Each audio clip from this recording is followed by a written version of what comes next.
வணக்கம் everyone. Welcome to Chronicle Decode AI podcast. இன்றைய வீடியோவில் தி இந்தியன் எக்ஸ்பிரஸ் 25th May 2026 எடிஷனில் இருந்து முக்கியமான கரண்ட் அஃபேர்ஸை சிம்பிள் அண்ட் அனலிட்டிக்கல் வேல யூபிஎஸ்சி எக்ஸாம் பெர்ஸ்பெக்டிவுடன் டிஸ்கஸ் பண்ண போகிறோம். Today's notes link is available in the description box. உங்களோட காமெண்ட்ஸ் அண்ட் ஃபீட்பேக் எங்க கண்டென்ட்டை இன்னும் இம்ப்ரூவ் பண்ண ஹெல்ப் பண்ணும். So don't forget to share your thoughts. Thank you for supporting. So இந்த டீப் டைவ்ல நம்ம வெறும் நியூஸ் மட்டும் படிக்க போறதில்ல. அதாவது பொருளாதாரம், இன்டர்நேஷனல் ரிலேஷன்ஸ், இன்டர்னல் செக்யூரிட்டி, அப்புறம் சமூக பிரச்சனைகள், இது எல்லாத்தையும் ஒன்னோட ஒன்னு கனெக்ட் பண்ணி உங்களுக்கு ஒரு தெளிவான புரிதலை கொடுக்க போறோம். எக்ஸாக்ட்லி. ஏன்னா யூபிஎஸ்சியை பொறுத்த வரைக்கும் எந்த ஒரு டாபிக்கும் தனித்தீவு கிடையாது, எல்லாமே கனெக்டட் தான். கரெக்ட். ஸோ நாட்டின் பாதுகாப்பை பத்தி பேசுறதுக்கு முன்னாடி ஃபர்ஸ்ட் நாட்டின் கஜானாவை பத்தி பார்ப்போம். இப்போ ரீசெண்டா ரிசர்வ் பேங்க் ஆஃப் இந்தியா அரசுக்கு 2.87 லட்சம் கோடி ரூபாயை டிவிடெண்டா கொடுத்திருக்காங்க. ஆமா, இது ஒரு மிகப்பெரிய ரெக்கார்ட் அமௌண்ட். அதான் இது பாக்குறதுக்கு வீட்ல திடீர்னு செலவு வந்தா உண்டியல் உடைக்கிற மாதிரில இருக்கு. முக்கியமா அந்த கான்டென்ஜென்ட் ரிஸ்க் பஃபர், அதாவது சிஆர்பிய 7.5% 6.5% குறைச்சதுனால தான் இவ்ளோ பெரிய தொகை கிடைச்சிருக்குன்னு சொல்றாங்க. இது கொஞ்சம் ரிஸ்க் இல்லையா? அந்த உண்டியல் உதாரணத்தை நாம கொஞ்சம் மாத்திக்கணும். உண்டியல்ங்கிறது சேமிப்பு. ஆனா ஆர்பிஐயோட இந்த சிஆர்பியை ஒரு காரோட ஏர்பேக் மாதிரின்னு வச்சுக்கோங்க. ஓ, ஏர்பேக். ஆமா, அதாவது குளோபல் எக்கனாமிக் கிரைசிஸ் இல்ல நாணய மதிப்பு சரிவு, இந்த மாதிரி எதிர்பாராத விபத்துகள் நடக்கும்போது நம்ம பொருளாதாரத்தை காப்பாத்துற ஏர்பேக் தான் இந்த சிஆர்பி. இதை இப்போ 6.5% குறைச்சிருக்காங்க. சோ ஏர்பேக்கோட சைஸை கொஞ்சம் குறைச்சு அதுல இருந்த காசை எடுத்து அரசுக்கு கொடுத்திருக்காங்க, ரைட்? எக்ஸாக்ட்லி. ஒருவேளை சிஆர்பியை குறைக்காம 7.5%-ஆவே வச்சிருந்தா கவர்மெண்ட்டுக்கு ஒரு 92,000 கோடி ரூபாய் கம்மியா தான் கிடைச்சிருக்கும். ஆனா ஒரு நிமிஷம், இப்போ அரசுக்கு ஏன் இவ்ளோ அவசரமா காசு தேவைப்படுது? வரி வசூல் எல்லாம் நல்லாதானே இருக்கு. நல்ல கேள்வி. ஏன்னா நாம இப்போ ஒரு மிகப்பெரிய பேலன்ஸ் ஆஃப் பேமெண்ட்ஸ், அதாவது பிஓபி நெருக்கடியை ஃபேஸ் பண்ணிட்டு இருக்கோம். பிஓபி நெருக்கடிமா? எனக்கு உடனே அந்த 1991 கரண்ட் அக்கவுண்ட் டெபிசிட் தான் ஞாபகத்துக்கு வருது. அதிகமா இம்போர்ட் பண்ணிட்டு கம்மியா எக்ஸ்போர்ட் பண்ணதுனால வந்த பிரச்சனை. அதே மாதிரி தானே இப்போவும்? இல்ல, அங்கதான் நாம கவனிக்கணும். இது முன்னாடி மாதிரி கரண்ட் அக்கவுண்டால வந்த பிரச்சனை கிடையாது. இது கேபிட்டல் அக்கவுண்ட் பிரச்சனை. கேபிட்டல் அக்கவுண்ட்னா ஃபாரின் இன்வெஸ்ட்மெண்ட் சொல்றீங்களா? ஆமா, எஃப்டிஐ, அதாவது அமெரிக்காவோட ஃபெடரல் ரிசர்வ் அவங்களோட வட்டி விகிதங்களை ரொம்ப அதிகமா வச்சிருக்காங்க. சோ இன்வெஸ்டர்ஸ் இந்தியாவில் முதலீடு பண்றதை விட அதிக லாபம் தர்ற அமெரிக்கன் பாண்ட்ஸ்லயே முதலீடு பண்ண விரும்புறாங்க. ஓஹோ, சோ இந்தியாக்கு வர டாலர் வரத்து குறைஞ்சிடுச்சு. எக்ஸாக்ட்லி. இது புரியுது. வட்டி அதிகமான இன்வெஸ்ட்மெண்ட் வெளியே போகும். அப்போ இதுக்கு ஒரு தீர்வா நாம இங்க உள்நாட்டுல டிமாண்ட குறைச்சா என்ன? அதாவது டிமாண்ட் கம்ப்ரெஷன் பண்ணா இம்போர்ட் குறையும். அப்போ டாலர் வெளியே போறது குறையும் இல்லையா? தப்பு. அது ரொம்ப தவறான அப்ரோச். டிமாண்ட குறைக்கிறது பொருளாதாரத்தோட கழுத்தை நெரிக்கிற மாதிரி. பணவீக்கம் இப்போ ஓரளவுக்கு கண்ட்ரோல்ல தான் இருக்கு. சோ வட்டி விகிதத்தை ஏத்துறது தப்புங்கிறீங்க? ஆமா, வட்டி எப்பனா growth பாதிக்கப்படும். இதுக்கு த இந்தியன் எக்ஸ்பிரஸ் எடிட்டோரியல் ஒரு தெளிவான சொல்யூஷன் கொடுக்குது. அதாவது ரூபாய் மதிப்பை மார்க்கெட்டுக்கு ஏத்த மாதிரி குறைய விடணும். Currency depreciation. ஆமா, ரூபாய் மதிப்பு குறைஞ்சா நேச்சுரலாவே நம்ம எக்ஸ்போர்ட் பண்றவங்களுக்கு லாபம் கூடும். அதே சமயம் இம்போர்ட் பண்ற பொருட்களோட விலை அதிகமாகிறதுனால தேவையற்ற இம்போர்ட் குறையும். இது ஒரு ஷாக் அப்சார்பர் மாதிரி செயல்படும். வாவ்! அமெரிக்காவோட வட்டி விகிதத்துல வர்ற சின்ன மாற்றம் நம்ம ஊரு கார் ஏர்பேக் வரைக்கும் பாதிப்பை ஏற்படுத்துதுன்னா அமெரிக்கா கூட நம்ம ரிலேஷன்ஷிப் எப்படி இருக்குன்னு பார்த்தே ஆகணும். கண்டிப்பா. இப்போ ரீசெண்டா அமெரிக்க secretary of state Marco Rubio Delhi வந்தாரு. அப்புறம் ட்ரம்ப் 100% ஆதரவு அப்படின்னு வாக்குறுதி கொடுத்திருக்காரு. இதெல்லாம் நல்ல சைன் தானே? ராஜதந்திர ரீதியா பார்த்தா 2 நாடுகளுமே ஸ்ட்ராட்டஜிக் பார்ட்னர்ஸ் தான். இண்டோ பசிபிக் ரீஜியன்ல சீனாவை கண்ட்ரோல் பண்ண அமெரிக்காவுக்கு இந்தியா தேவை.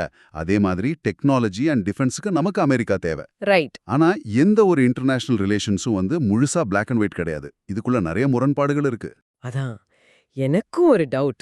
ஒரு பக்கம் 100% ஆதரவுன்னு சொல்லிட்டு இன்னொரு பக்கம் கிரீன் கார்டு ரூல்ஸ்ல புதுசா ரெஸ்ட்ரிக்ஷன்ஸ் கொண்டு வந்திருக்காங்களே. இந்த அட்ஜஸ்ட்மெண்ட் ஆஃப் ஸ்டேட்டஸை ரத்து பண்ணது பெரிய நியூஸ் ஆச்சே. ஆமா, இது யூபிஎஸ்சி ஆஸ்பிரன்ஸ்க்கு ட்ரேட் வர்சஸ் இமிகிரேஷன் முரண்பாட்டை புரிஞ்சுக்க ஒரு பெஸ்ட் எக்ஸாம்பிள். அமெரிக்காவுக்கு ட்ரேட் பண்ண இந்தியா வேணும், ஆனா உள்நாட்டு அரசியலுக்காக இமிகிரேஷன்ல ஸ்ட்ரிக்டா இருக்கணும். இந்த அட்ஜஸ்ட்மெண்ட் ஆஃப் ஸ்டேட்டஸ்னா ஆக்சுவலா என்ன?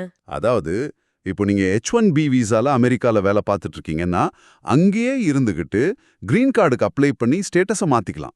அதுதான் இது. இப்போ அத கேன்சல் பண்ணிட்டாங்கன்னா அப்போ பல வருஷமா அங்கேயே வீடு வாங்கி வரி கட்டி வாழ்ற இந்தியர்கள் திரும்ப இந்தியாவுக்கு வந்துதான் ஆகணுமா? அதான் இதுல இருக்கிற பெரிய ரிஸ்க். அவங்க இந்தியாவுக்கு வந்து இங்க இருக்கிற அமெரிக்கன் எம்பசில விசா இன்டர்வியூக்காக பல மாசங்களோ வருஷங்களோ வெயிட் பண்ணணும். மை காட், ஒருவேளை விசா ரிஜெக்ட் ஆச்சுன்னா? அவ்வளவுதான். அமெரிக்கால அவங்க வேலை, வீடு, லைஃப் எல்லாமே கேள்விக்குறியாயிடும்.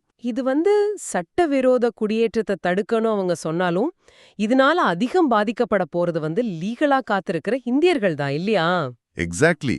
சோ அமெரிக்காவை நம்பி முழுசா பிரயோஜனம் இல்லைன்னு தெரிஞ்சதும் டிஃபென்ஸ்ல நாம இப்போ ஐரோப்பாவை நோக்கி நகர ஆரம்பிச்சிட்டோம். ஆமா, ரஷ்யாவை மட்டுமே டிபெண்ட் பண்ணியிருக்க கூடாதுன்னு இந்தியா இப்போ EU கூட security and defence partnership sign பண்ணிருக்காங்க. இதோட ஒரு பகுதியா தான் பிரான்ஸ் கிட்ட இருந்து 114 ராஃபேல் ஜெட்ஸ் வாங்க போறோம். உக்ரைன் போருக்கு அப்புறம் இது ரொம்ப முக்கியம், ரைட்? ஆமா, யுக்ரைன் போர் ஒரு பெரிய பாடத்தை கத்து கொடுத்திருக்கு.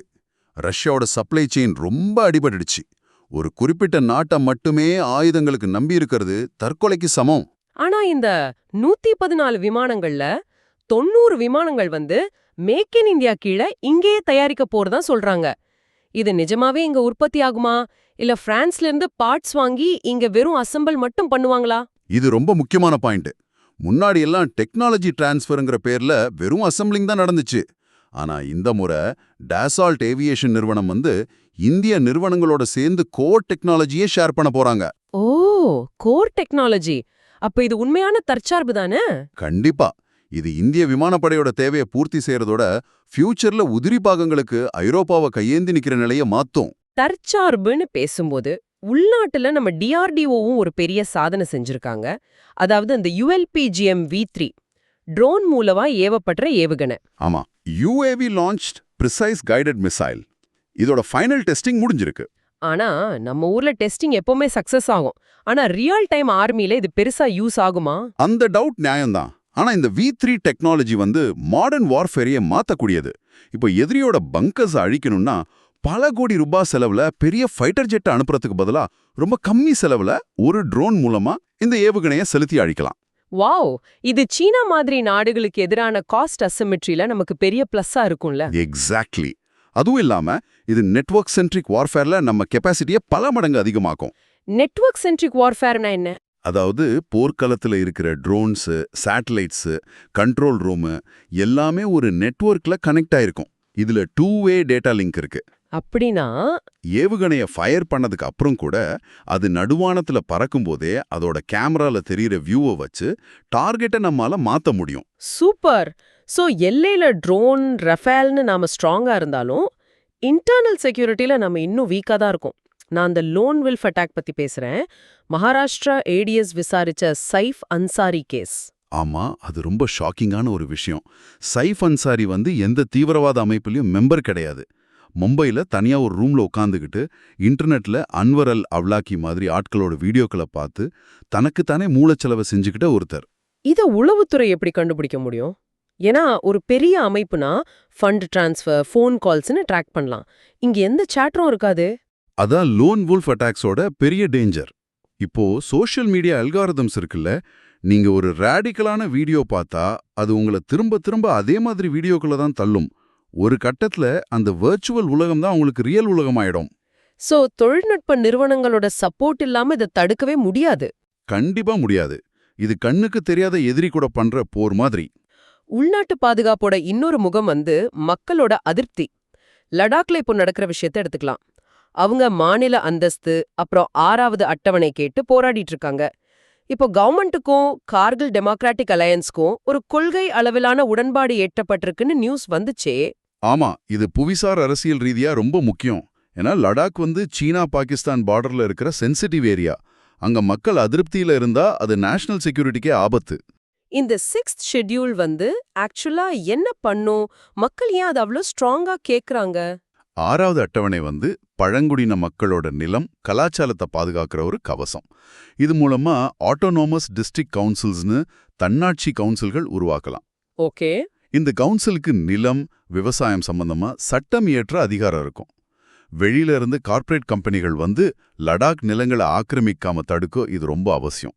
பழங்குடியினர் உரிமைகள்னு வரும்போது யூனிஃபார்ம் சிவில் கோட் ஒரு பெரிய விவாதத்தை உருவாக்குதே. பொது சிவில் சட்டம் வந்தா தங்களோட மரபுகள் அழிஞ்சிடும்னு பழங்குடியின மக்கள் பயப்படுறாங்க இல்லையா? ஆமா, அந்த பயம் இருக்கு. ஆனா பொலிட்டிக்கல் சார்பு இல்லாம லீகலா பார்த்தா உள்துறை அமைச்சர் அமித்ஷா இதுக்கு ஒரு தெளிவான விளக்கம் கொடுத்திருக்கார். என்ன சொல்லிருக்காரு? அதாவது யூசிசி சட்டத்துல இருந்து ட்ரைபல்ஸ்க்கு முழுமையான விலக்கு அளிக்கப்படும்னு சொல்லியிருக்கார். இது எப்படி பிராக்டிகலா பாசிபிள்? இப்போ குஜராத், உத்தரகாண்ட்ல யூசிசி கொண்டு வரும்போதே இதுக்கான ஸ்பெஷல் ப்ரொவிஷன்ஸ் வச்சிருக்காங்க. அதே மாதிரி கான்ஸ்டிடியூஷன் பார்ட் 21க்கு கீழே வடகிழக்கு மாநிலங்களுக்கு இருக்கிற ஸ்பெஷல் ரைட்ஸும் டிஸ்டர்ப் ஆகாது. குட். தேசத்தோட பாதுகாப்புங்கிறது ஆயுதம், சட்டம் மட்டும் இல்ல, நம்ம சுவாசிக்கிற காற்றும் தான். டெல்லி மாஸ்னா நமக்கு உடனே வண்டி புகை, அப்புறம் விவசாய கழிவுகளை எரிக்கிறது, அதான் ஸ்டபிள் பர்னிங்னு நினைப்போம். ஆமா. ஆனா இப்போ தி இந்தியன் எக்ஸ்பிரஸ் இன்வெஸ்டிகேஷன்ல முற்றிலும் வேற ஒரு காரணத்தை சொல்றாங்களே. ஆக்சுவலா டெல்லியோட PM10 மற்றும் PM2.5 மாசிற்கு முக்கிய காரணம் வந்து ரோட் டஸ்ட், அதாவது சாலை புழுதிலாம். வாகன புகையெல்லாம் சீசனுக்கு ஏத்த மாதிரி மாறும். ஆனா இந்த புழுதி வந்து வருஷம் முழுக்க காத்துல இருக்கு. இதை கிளீன் பண்ண பெரிய டெக்னாலஜி எல்லாம் தேவையில்லையே. மிஷின் வாங்க காசு இல்லையா கவர்மெண்ட் கிட்ட? காசு இருக்கு, ஆனா அட்மினிஸ்ட்ரேஷன்ல தான் பிரச்சனை. சென்ட்ரல் கவர்மெண்ட் என்ன சொல்லியிருக்காங்கன்னா, டெல்லிக்கு 505 மெக்கானிக்கல் ரூட் ஸ்வீப்பிங் மிஷின்ஸ் தேவைன்னு சொல்லியிருக்காங்க. ஆனா இப்போ வெறும் 76 மிஷின்ஸ் தான் பயன்பாட்டில் இருக்கு. வாட்? 80% ஷார்ட்டேஜ்? ஆமா, அதுவும் அந்த சில மிஷின்ஸும் விஐபிகள் இருக்கிற ரோடுகளை மட்டும்தான் க்ளீன் பண்ணுது. இது ரொம்ப மோசம். காத்துல மட்டும் இல்ல, நம்ம கல்வித்துறையிலயும் பெரிய மாசு இருக்கு. ரேங்கிங் மோகத்துல நம்மூர் யூனிவர்சிட்டிஸ் போலி ரிசர்ச் பேப்பர்ஸ் பப்ளிஷ் பண்றதா ஒரு நியூஸ். இது வந்து குட் ஹார்ட்ஸ் லாக்கு ஒரு best example. Good hearts Lana என்ன? When a measure becomes a target, it ceases to be a good measure. அதாவது ஒரு அளவுகோலே இலக்கா மாறும்போது அது தன் மதிப்பை இழந்துடும். NIRF ரேங்கிங்ல முன்னாடி வரணுங்கிறதுக்காக ப்ரொஃபசர்ஸை வருஷத்துக்கு இத்தனை பேப்பர் பப்ளிஷ் பண்ணியே ஆகணும்னு யூனிவர்சிட்டிஸ் கட்டாயப்படுத்துறாங்க. சோ வேற வழி இல்லாம அவங்க பணம் கொடுத்து போலி ஜர்னல்ஸ்ல பப்ளிஷ் பண்றாங்க. எக்ஸாக்ட்லி. எந்த உண்மையான ரிசர்ச்சும் இல்லாம டேட்டாவை இட்டுக்கட்டி எழுதுறாங்க. 2025ல உலகளவுல ரிட்ராக்ட் பண்ணப்பட்ட, அதாவது திரும்ப பெறப்பட்ட போலி பேப்பர்ஸ்ல 20% இந்தியாவில இருந்து வந்திருக்கு. இது ரொம்ப பெரிய தலக்குனிவாச்சே. இது எப்படி தடுக்கிறது? இதுக்கு எண்ணிக்கையை மட்டும் பார்க்காம தரத்தை செக் பண்ண ஒரு தன்னாட்சி பெற்ற ரிசர்ச் இன்டெகிரிட்டி ஆஃபீஸ் கண்டிப்பா தேவை. ஒரு பக்கம் நாமளே போலி டேட்டாவை உருவாக்குறோம், இன்னொரு பக்கம் நிஜமான டேட்டாவை எடுக்கவே ரொம்ப வருஷமா போராடிட்டு இருக்கோம். நான் 2027 சென்சஸ் பத்தி பேசுறேன். ஆமா, கல்வி, சுகாதாரம்னு எல்லாத்துக்கும் டேட்டா ரொம்ப முக்கியம். ரொம்ப வருஷமா பெண்டிங்ல இருந்த சென்சஸோட முதல் கட்டம் இப்ப ஆரம்பிக்க போகுது. House listing and housing census, right? ஆமா, இது சும்மா தலையை என்ற வேலை கிடையாது. மக்கள் எப்படிப்பட்ட வீட்ல இருக்காங்க, குடிநீர் இருக்கா, இன்டர்நெட் இருக்கான்னு எதிர்கால கொள்கைகளை முடிவு பண்ற பேஸ் டேட்டாமே இதுதான். ஆனா மக்கள் தங்களோட டேட்டால கொடுக்க பயப்படுறாங்களே. கவர்மெண்ட் இத வச்சு வேற எதுவும் ஆக்ஷன் எடுப்பாங்களோன்னு ஒரு டவுட் இருக்குல்ல. அந்த பயத்தை போக்குறது தான் அரசோட முதல் வேலை. 1948 சென்சஸ் சட்டப்படி இந்த டேட்டா 100% பாதுகாப்பானது. இதை வச்சு போலீஸ் கேஸோ டாக்ஸ் ரிகவரியோ பண்ண முடியாது. அக்ரிகேட் ஃபிகர்ஸ் மட்டும்தான் பாலிசிக்கு யூஸ் பண்ணுவாங்க. ஓகே, இப்போ நீங்க கவனிச்சு பார்த்தா நாம பேசின எல்லாமே ஒன்னோட ஒன்னு எப்படி கனெக்ட் ஆயிருக்குன்னு புரியும். அமெரிக்காவோட வட்டி விகிதம் நம்ம ஊர் RBI ஏர்பேக்க பாதிக்குது. ஆமா, உக்ரைன் போர் வந்து நம்ம பிரான்ஸ் கிட்ட ரஃபேல் வாங்குறத முடிவு பண்ணுது. ஒரு சின்ன அல்காரிதம் இணையத்துல ஒருத்தனை தீவிரவாதியா மாத்துது. சோ எல்லாமே இன்டர்கனெக்டட். எக்ஸாக்ட்லி. இந்த உலகமயமாக்கப்பட்ட சூழல்ல எந்த பிரச்சனையும் தனித்தீவு கிடையாது. கரெக்ட். சோ உங்களுக்கு இன்னைக்கு ஒரு கேள்வி. 2027 சென்சஸ் வந்து இந்தியாவோட பாலிசியே மாத்த போகுது. ஆனா யோசிச்சு பாருங்க, ஒரு பக்கம் நாம யூனிவர்சிட்டிஸ்ல போலி டேட்டாவை உருவாக்குறோம், மறுபக்கம் நிஜமான டேட்டாவை எடுக்க இத்தனை வருஷம் தயங்கிட்டு இருந்தோம். உண்மையை மறைக்கிறதும் பொய்யை உருவாக்குறதும் ஒரு நாட்டை எங்க கொண்டு போகும்? இந்த முரண்பாட்டோட இந்தியா எப்படி வல்லரசாக போகுது? இத கொஞ்சம் ஆழமா சிந்திச்சு பாருங்க. அடுத்த டீப் டைவ்ல சந்திப்போம். தொடர்ந்து சிந்திங்க.